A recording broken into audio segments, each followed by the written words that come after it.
Hello, I'm Honey Dijon, and I am Six Music's artist in residence. Today I'm joined by my producer Luke Solomon and a very special guest, Greentea Peng, who wants to give you an insight into my creative process and how I make music. This is BBC Radio 6 Music's artist in residence, Triple A, with me, Honey Dijon.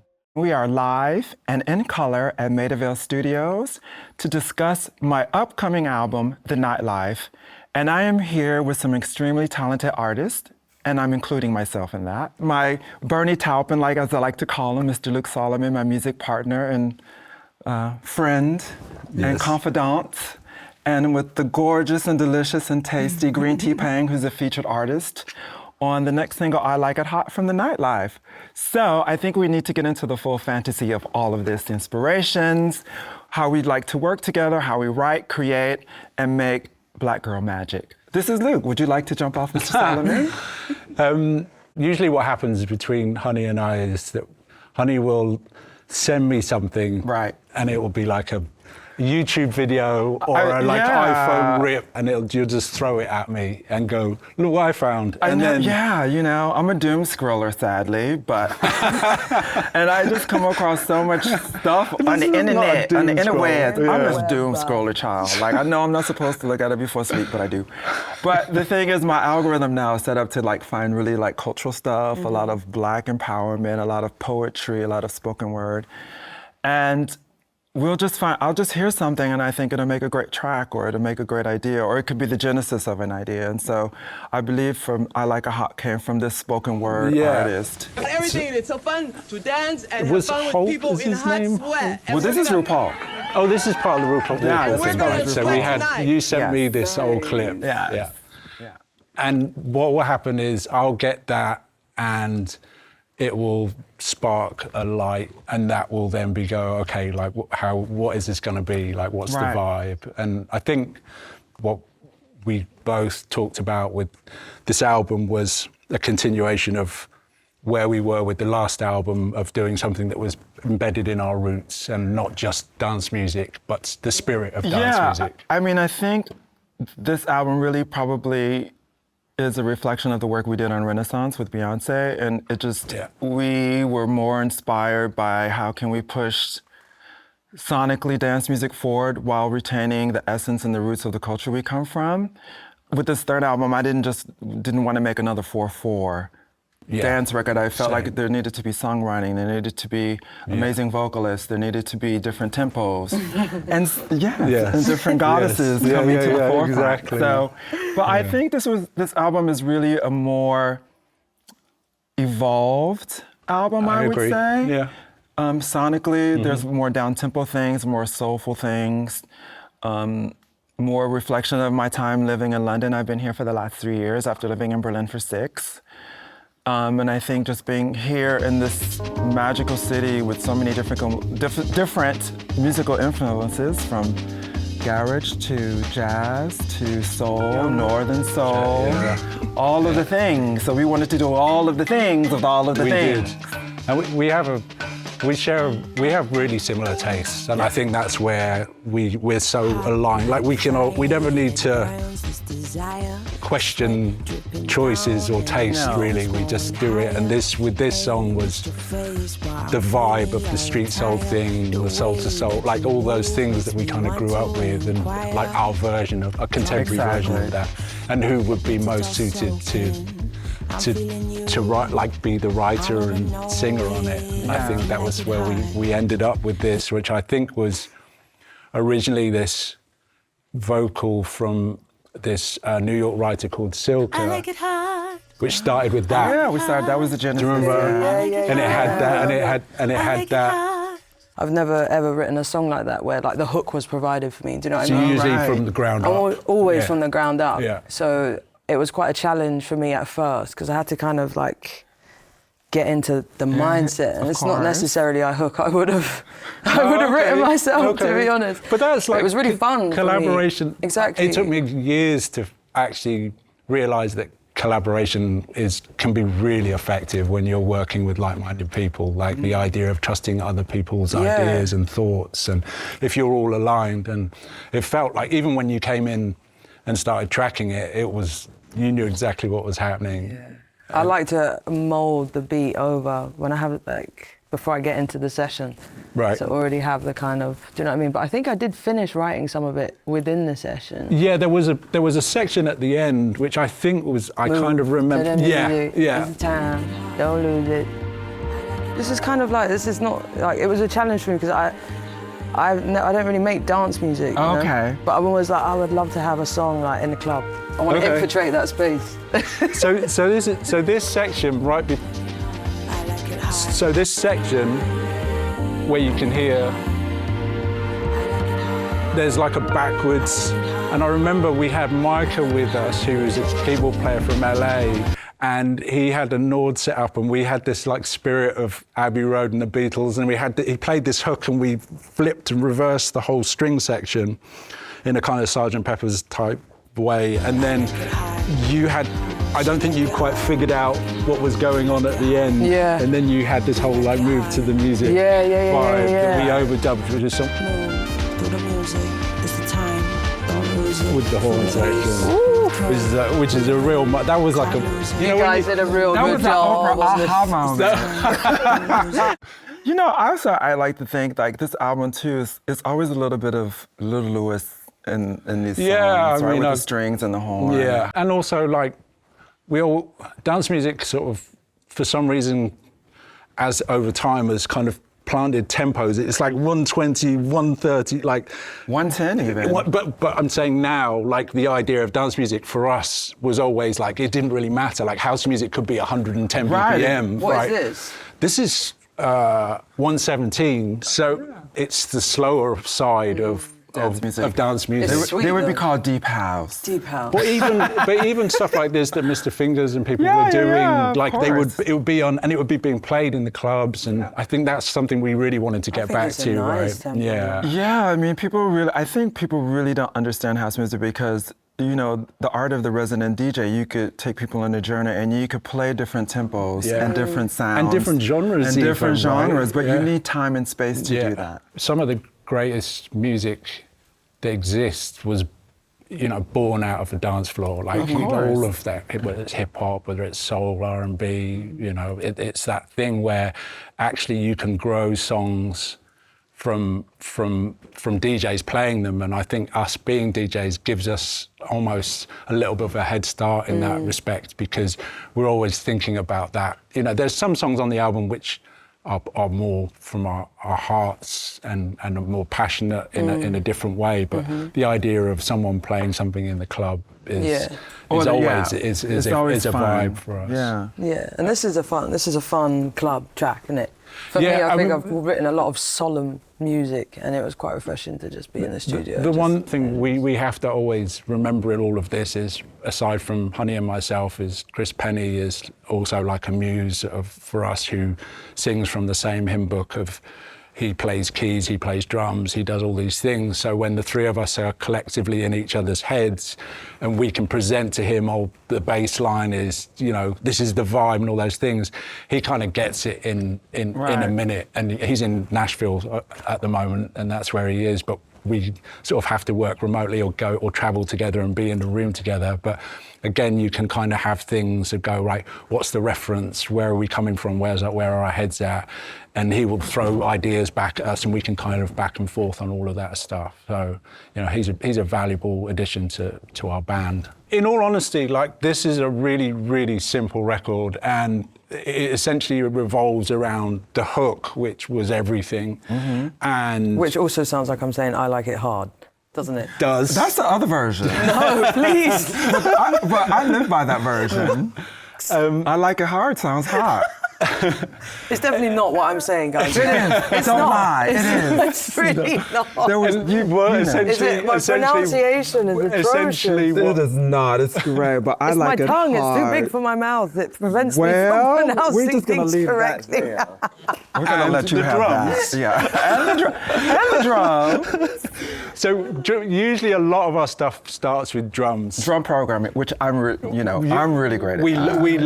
We both have a lot of fun with doing drums. that. Drums is everything. Like that is the basis of every dance track is the drum. Yeah. The kick, the snare, the hi-hat, and then there's the like, if we can't create that stuff ourselves, Chris is a drummer, so he'll do the digital version of that. So in the instance of this, where the break at the beginning, there's a like a two-step kind of break situation going on in a marimba, and the marimba. A lot of the things that we do in all of the music we make is that the music is almost like percussion as opposed to big chords and musical moments. So a lot of those things is like, does this work? Is it make you want to dance? Is it moving? Yeah. And so drums will be a big factor of like the things that we build. And then a lot of the time we'll give Chris a brief or a vibe or inspiration or ideas, which we won't mention in case people decide that they... Come for us. Yeah, just to come for us. Because, people would like to cancel girls real quick these days, so, yeah. And then, essentially, we'll, between us, go back and forth. It really depends. Like, we'll get together in New York, or we'll get together in LA. We did quite a lot of that, actually, for this album. And in a room that's not like we'll sit at a laptop in your lounge, or we'll sit in like... I have a lounge. I'll be lounging. It's very comfortable. Or in a hotel room, and I'll bring some speakers, and we'll just start putting samples in and playing things, and then Chris will recreate things and start to pull things together, and then somehow we kind of land on something that resembles something. And then once the vocals and that stuff is tracked, that's the task at hand of like, Honey's amazing at arranging. So a lot of the time I'll throw everything at the wall and Honey would be like, right, let's start stripping it back and giving it some kind of, like you have this thing, especially when you're DJing out, of playing a cappellas over the tops of tracks. Right. And I think that gives you like a real ability with arranging, vocals especially. So that's where we kind of start moving into that arrangement process. And then, editing is everything when it comes to music. And because I like to get to the intention of the song, the atmosphere, and what are we trying to say? So I really try to zero in on the nucleus of the intention of the record. So, there's the... The drums are great. Yeah, the break. Sort of break beaty. And Chris will just play that stuff, and then I'll like overdub. The simplicity of songs where actually we really go in like in layering. So there's 3 kick drums and 4 snares and that comes from house music though. There's really like just the basis of house. You might just hear one thing, but we really like dig in. Like on a lot of the stuff we work, especially on the club things, there's like 4 kick drums happening. And I remember being in a room with someone who was mastering at Sony years ago, and we were going through and muting different kick drums, and they couldn't comprehend that there was like 4 kick drums in this track. And it's like, that's what we sometimes 2 hats, sometimes... Derek Carter is a great example, like one of our greatest inspirations, where he will have like multiple hat loops and snares and different things going on. And just for movement. It's how you mix it and where you put it, and that's the secret to it all. The secret sauce. The secret sauce to it all, Thank you, darling, for gracing us with your goddess energy and being a part of this. And it's so, for me and Luke, I know specifically, we love thinking outside of the box and working with really unique artists. So thank you for blessing us with your likewise. fierceness. Thank you for having me involved. Lady Peng. Lady Peng. Lady Peng. Lady Peng. Only when I got the wig on. All right, Mr. Solomon, what are we going to get into now for the peoples? Satisfied. We're going to talk about Satisfied with Jacob Lusk and the fantasy of that song. Listen and understand. Listen and understand. That was a fun session, because I think that was the first time I met Jacob. Same. And it was super, super fun. He's such a warm and funny person. He's a special human. He's very special. And before, we just talked a lot of... Before, like... You often go into studios and people are like, right, let's make some music, and it's like the pressure of that. And actually, it's what you do before you actually start recording is the most important part, right? It has to come into the room. You just can't sit down and like, okay, now let's work. Yeah. It's like, you know, it's like creative foreplay, basically. Exactly. You have to get it all moist and lubricated before we dive in. So we had this sample from Farrakhan, which Honey sent to me. And understand. The spirit of this. Listen and understand. That was the jump off for this song, and essentially what we had before we recorded at Hoxha, but before we went in, we had basically the foundations of the whole song built with our writer collab partners, Corey Smith and Dave Giles. Yeah. And a lot of the time they worked with us on Cozy, on the Beyoncé album, and they worked on us on the last album, worked with us on the last album. And so we had like the skeleton of this idea, which was based around the listen and understand. Listen and understand, yeah. And the spirit of what you wanted it to say, which was kind of your Cozy for this album, really, right? Yeah, I mean, it was, you know, there's always a spirit of revolution in anything that I do, and I try to incorporate a lot of spoken word from the Black experience through poetry or spoken word, or it's basically an empowerment song, right? Yeah, so you had this other... I had this other thing. I love T.S. Madison. She's so brilliant. It's not something we get to choose, but it is something we get to cherish. So this was the jump off. This was the jump off, right? We get to wear and we get to rock this with honor. I'm Black like my granddaddy and my great, great, great, great grandma. Black is that lift every voice and sing. Black is that letting your freedom ring and resound. Black is adjective, adverb, color, and noun. That's not T.S. though. No, so that was the song. That was sort of the, because I'm always looking for things to play in my DJ sets, right? I'm like always looking for spoken word or something that, especially growing up in Chicago, like that Martin Luther King speech that every DJ played, that somehow I became known for, but it was something that was already in the ether in Chicago. And so you're always looking for something that invokes the spirit. Really? It's coming back to me now because we had the Listen Understand, we had that sample, we had a couple of other things going on, and we had all these vocals, and we sent this skeleton track to Jacob's publishers, and we assumed that Jacob had heard the song, and he came in the studio with Marlon Rudette, who's Nena Cherry's son, who's an amazing writer, and we sat and we were talking. And then he said, "What am I doing?" And we were like, "Well, you've heard the song." He's like, "What song?" Exactly. And it transpires he hadn't heard anything. So we had this moment of playing the whole song back, and we were both sat there going, "Oh my God, what if he doesn't like it? Oh my God, what if he doesn't like it?" And then it was kind of quiet afterwards and a little awkward. And I was like, "Do you like it?" Like I'm very good in these sort of producer situations of trying to read the room, and it's the A&R in me that's always like, right, how do we make, like, this has got to work Basically, somehow. How do we bamboozle somebody and get them to do what we want? Let's just break it down. Basically, like, how can we seduce them into like... And I think that's what we kind of like... I think our skill in those situations is making people feel comfortable in the room and like just being able to go, oh, this is somewhere I feel safe and I can be myself and do what I want, which is where you get the best performances. But he was not sure, and there was this little sort of conflab going on, and we were like, okay, what's happening? I don't know what's going on. I thought you'd heard the song, and it was a little tricky for a minute. And I remember phoning Sam, our manager, and having a conversation about it and going, I'm not sure what we're doing. And then he suddenly we ended up having this total off-piece conversation about his career and his music, and we just broke the walls down, really. That was kind of what happened, right? Yeah. And we tracked some vocals and we tracked some ideas, and then we stepped away from it for the night. We had another day. We had like 4 days or 5 days booked in Hoxha.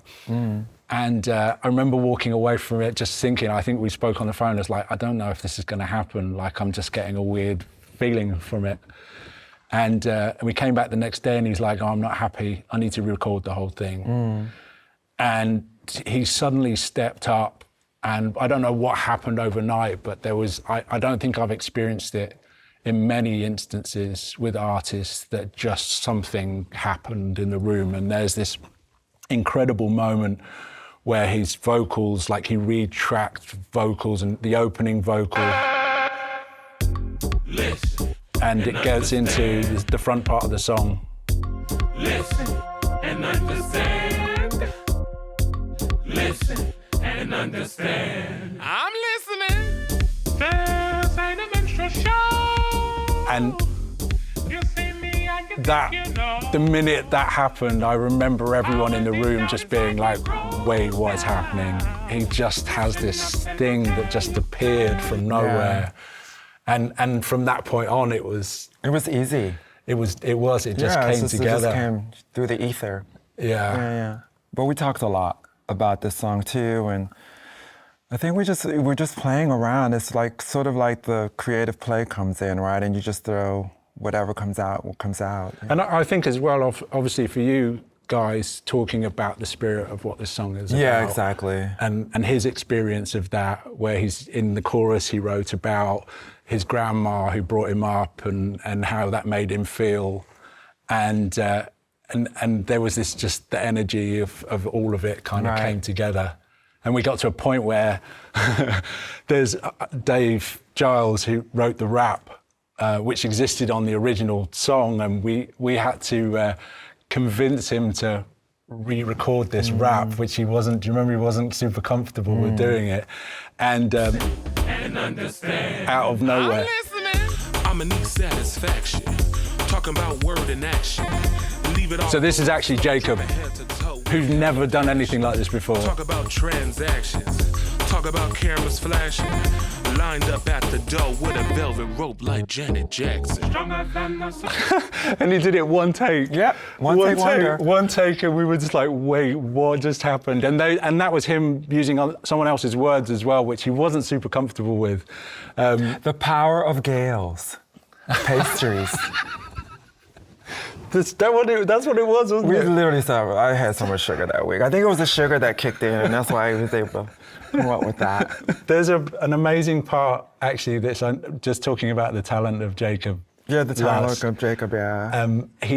We did the rap, and then he heard this other layer of vocals that he wanted to record.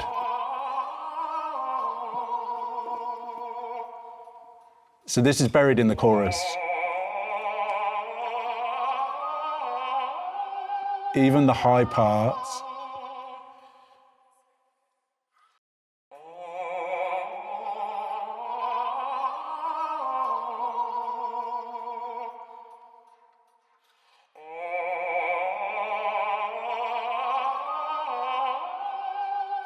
So I mean, isn't that incredible? Yeah, it's incredible. And he just suddenly was like, I want to do an opera part. And there's 4, maybe 6 vocal sections in that, and then we put it all through the filter to make it feel like it was this old thing that we put, and it's tucked in right underneath the chorus, so you kind of get this, when the chorus hits, you don't quite know what is happening, but this... And understand. I'm listening.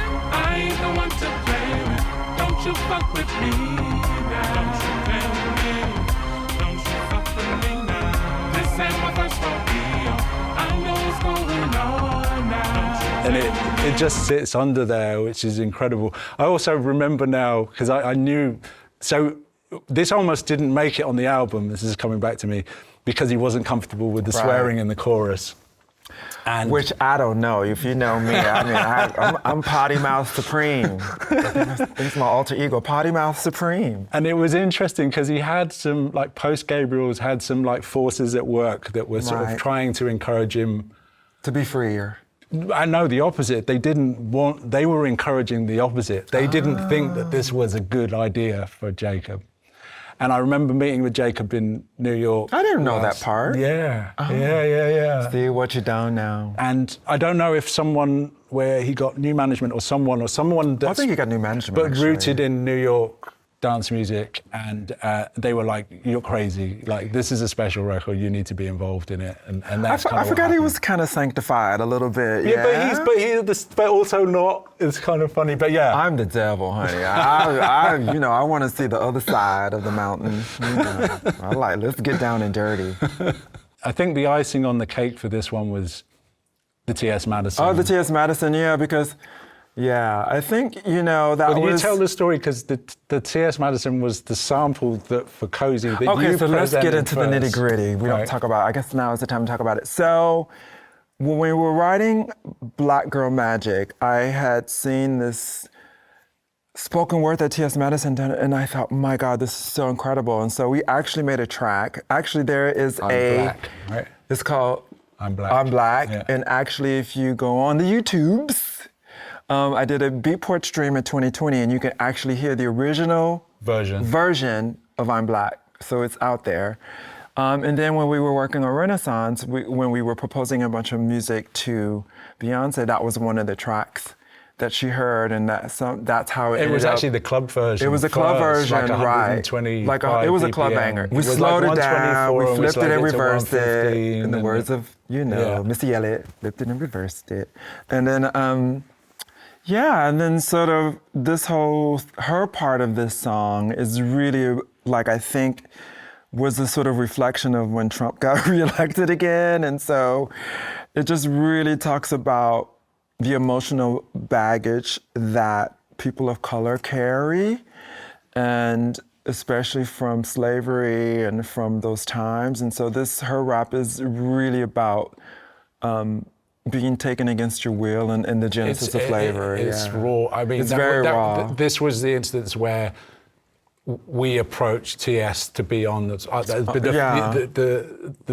Cozy was something that Honey had sampled, and we wanted to take that idea and concept and actually involve TS. Right. And Dave Giles was working and hooked it up, and we got this whole end section with T.S. Madison. Yeah, which is great. You might have to bleep out the good parts. Y'all just gonna have to bleep out the good parts. So I can solo it and play it, but yeah. You're gonna have to do Let me tell you something. You brought me over here, motherfucker. I didn't want to come here. I don't even know what you brought me over here for, to work me to fucking death and then tell me I'm ungrateful. And I won't be satisfied. Hell no, I'm not gonna be satisfied. Isn't that brilliant?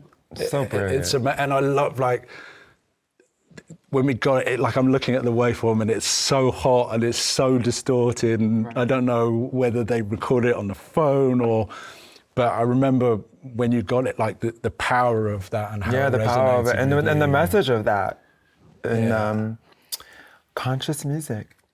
But there's something about it that's a little playful as well. It's sass. It's sass. It's very sassy. Yeah. I think a lot of times we deal with sensitive topics, and we have to sort of have a sense of humor about them in order to survive them. Sure. And so I think that's the sass in her delivery of something that is deeply powerful is what gives it its playfulness, So laughter is a healer, so hugely. And I think that's representative in all the things we do together. Yeah, of course. We have wicked sense of humor, and we're weirdos. And we're just misfits, sure. Weirdos, and dingbats. And so I think there's the idea of Honey wanting to write a protest song in the way that you would present that. Yeah, of course.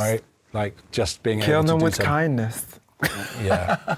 And also, but I always learn this: it's not what you say, it's how you say it and how you deliver it. And so I think sometimes wrapping things up in a very playful way, a serious message can have a really big impact, and maybe a proposition to think differently through music. That's why the arts are so powerful. Yeah. And again, through all of actually in the instance of this song, there was a few people on this. Chris was the foundation with the bass line and all the different parts of it. But Micah, who was another keyboard player that we used, that added the strings and the orchestrations and stuff. So this was... It takes a village. There was a lot of people. Actually, the whole album is a huge collaboration. It was a huge undertaking of just working with so many different creative people. Because I think I love the power of collaboration and the sort of other people bringing their world into our worlds. And I really love that because I think it expands you as an artist. I agree. And also... You get the best results. And it also proposes you to think about something differently. So I think it's really... I love the power of collaboration. I'm not ashamed to say that I work with, I'm really good at really specific things. I'm really great at drums and arrangements and vocal placement and even editing music. But, like we said with Chris Penny, he's an amazing jazz musician, and the keyboard player. And he's literally our mini Prince, I would say. And obsessed a multi-instrumentalist, and he's incredible and obsessed with detail. And Luke's really great at bringing the wonkiness to it. And then, Lance Dessardi is our ears, It refines our things. And so I really think of things in a way of like a Quincy Jones in a lot of ways. You just bring in incredibly talented musicians and let them do their thing. I think it's interesting. I think that's something we learned. There's always this thing after the Beyoncé album came out. Post-Beyoncé. But there's like people looking at, I remember seeing loads of posts about stuff and they're like, there's 30 writers on this song. But a lot of that people don't realise is a lot of that could be samples and things that we use heavily. But also to assume that you can get the best result, there are very few people that can do one thing and execute it and do it. Prince is a great example of that. Like, he didn't really have a muse as such, but even like people like Bowie had Brian Eno and different people, they needed someone to bounce off of and do all those things. But for the best results, I think if you can like lean into the fact that you're open to have other people's views and opinions on things, you end up with something that is far greater than you could probably achieve on your own, right? It's the art of sampling. I know a place where I can get away and let the melody take control of me. Don't let go of me, don't let go. Take me round and round and round and round and round. Take me round and upside down and round. I think this is probably the most literal dance floor ready song on the album, I think. Well, no, that's not true. We have Welcome to the Moon. Welcome to the Moon is the out. Yeah, that's like the biggest one, but club and New Wave Groove has a bit of a spirit of it, but this was our. Do you want to let people know what it is? Okay, so this song is called The Nightlife, featuring the talented and beautiful Chloe Bailey.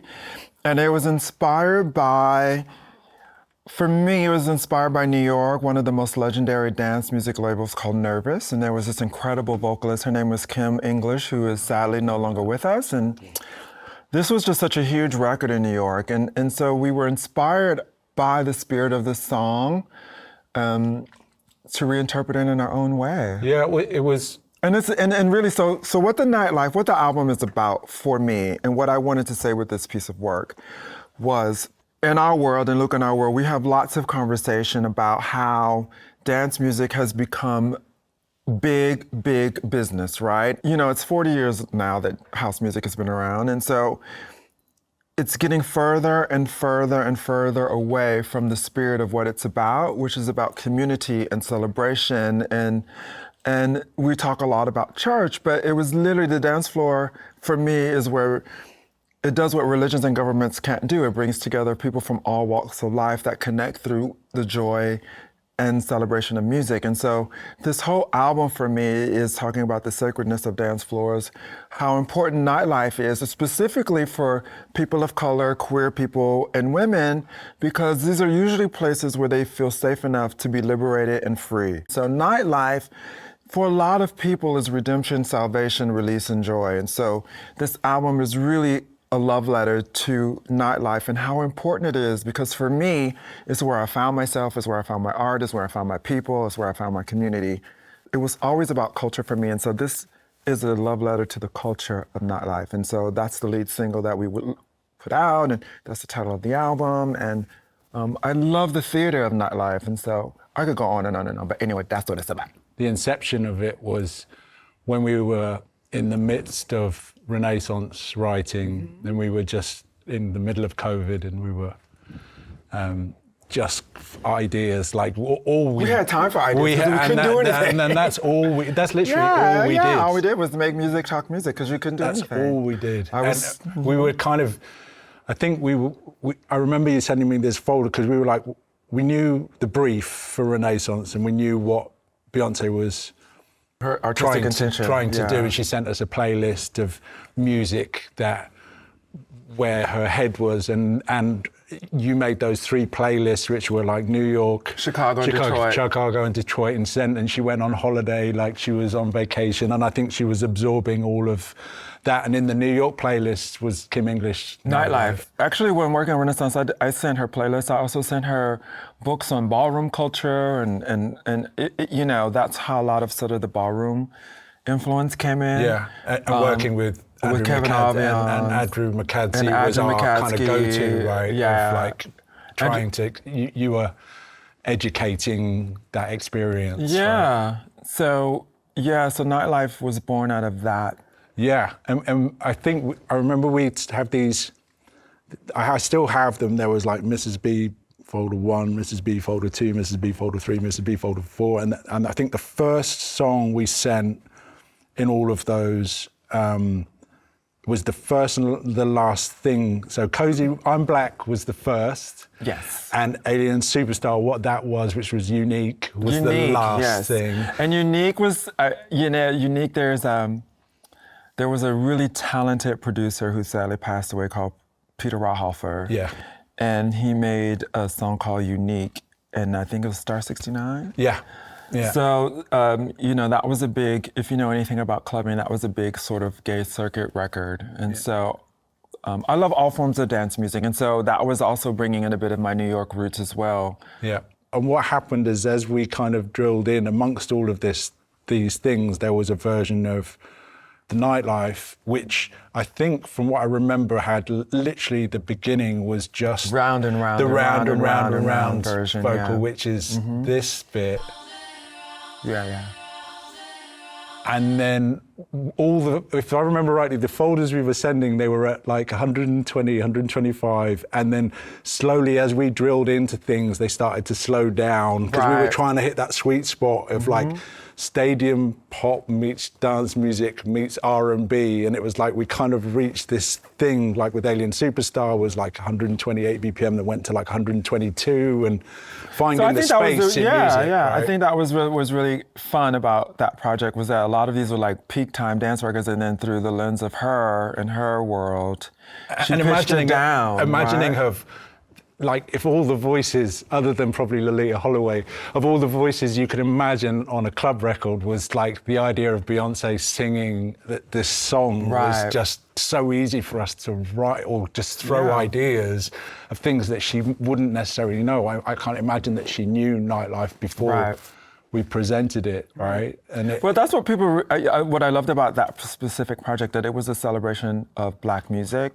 And house music is part of Black music, it's jazz, it's gospel, it's rock, it's R&B, and so I really didn't, changing the tempo, and for me it was just like, it's part of, Black culture and music. Yeah. Completely, and so we kind of landed on this, I think it's 118 BPM, and it's the spirit of New York. The spirit of New York, with those, Chris played all these sort of spaced out, stabby things, and almost that kind of Madonna-esque keys and things going on. And there was just the round and round and that vocal.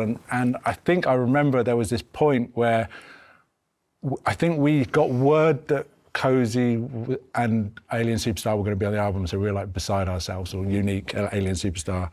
It was high top secret. I would go to LA, and Andrew would pay me things on the phone, and I would just, And then you'd phone me. And I'd phone you with... I just heard it. Yeah. And there was a short list that was slowly sort of whittling down. So we didn't even know we were going to be on the album until the track list was put out. We didn't even know. So, but right up and through to that point. We were happy with one, but we got two. And this was the contender for potentially the third song. Yeah. And Niger, who's the writer that writes with, with Beyoncé, we can call her B. We can call her B now. We have license to call her B. How about that for a flex? B says... sent over the backing track with Niger that had written this whole... Take control of me, and it was a version of this a cappella, which we never got the a cappella of the Niger version. And I remember it coming back and we got a note saying, do you have any notes on this? And we were like, that sounds kind of cool. This sounds hot. Yeah. And for whatever reason, it didn't make it onto Renaissance. So it was... There were different artistic choices made. And it didn't make it, so we took it and... That was literally the jumping point for this album. For the album, yeah. Yeah, we... Scraps.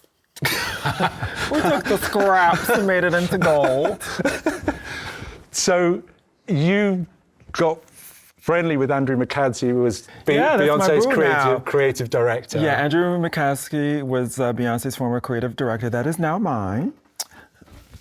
And he is, and he's great. You know what's really great about Andrew? He's deeply steeped into the queer culture of today, and we often, you know, I used to live in New York for many years, but now I live in London, and so he keeps me informed of what's happening in the streets of New York, and he's so super talented.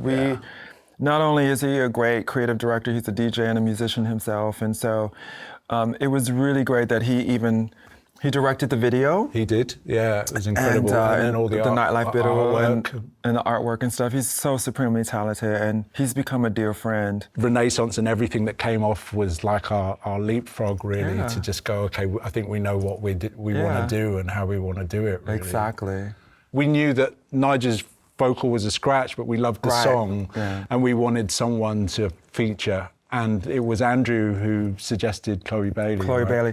You know, there were so many great records that sometimes I just want to reinterpret those records that may not be well known, but were so impactful in New York club culture. Yeah.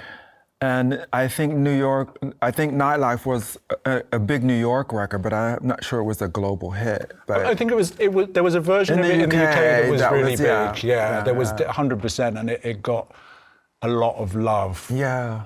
Well, there's always been this symbiosis between Chicago and London, you know, like going way back to sort of the Hacienda, bringing Frankie and Marshall Jefferson over and all of these things. And so, it was just a way of, like I said, to give a love letter to New York nightlife and the spirit of nightlife and its culture. I think it was interesting as well, like the more we talk about it, it's like we had these, like the idea of taking it was what people had always done when we were growing up with disco records, which was like reinterpreting disco songs, you know, from like Jack Your Body, right? Jack Your Body to I Can't Turn Around. Yeah. Like Frankie said, you know, house is disco's revenge. And we're kind of in this similar space now with where we're reinterpreting our version of this hybrid house, dance, R&B sort of thing, and Chlöe Bailey, that's where kind of Chlöe came into, who Andrew knows and suggested that she should be the vocalist. And Chlöe Bailey's signed to Parkwood, right? She's part of Beyonce's team. So the stars aligned for us on this one, and it kind of came together. And visually it was fun to work on this record because I was thinking about... You're in the video? Yeah, I'm one of the featured artists in the video. The video for me was I was just thinking about how in New York, when I was clubbing, you created these personas and characters to go out, right? And so I wanted to invoke the theater of nightlife, and because before now, where, you know, you used to have to dress up, right? You used to have to create this, you had to bring some value to the party. And so I just, for me, this whole character that I built with, which was based on Blade Runner and Ballroom and my love of fashion. And so, you know, I always loved this quote by Malcolm McLaren, which was, the look of music and the sound of fashion. And so I always think of when I'm making musical projects, what does that vision, what does that world look like? And each song has its own musical culture. Identity as well, yeah. Yeah, there's this, you know, and so I think that's how I always approach music. And so this Nightlife, again, was really just, you know, dance floors and clubs to me are sacred spaces, and I try to pay homage and respect to the music that I fell in love with, that I've dedicated my entire life to, the same as Luke. And I mean, I've been doing this since I was 13. I'm now 15, so it's been a long journey. But it's been, you know. Yeah, you've done a lot. I've done a lot in the last 2 years, Hans, and, you know, it's been great, you know. I'm going to get that facelift at 18.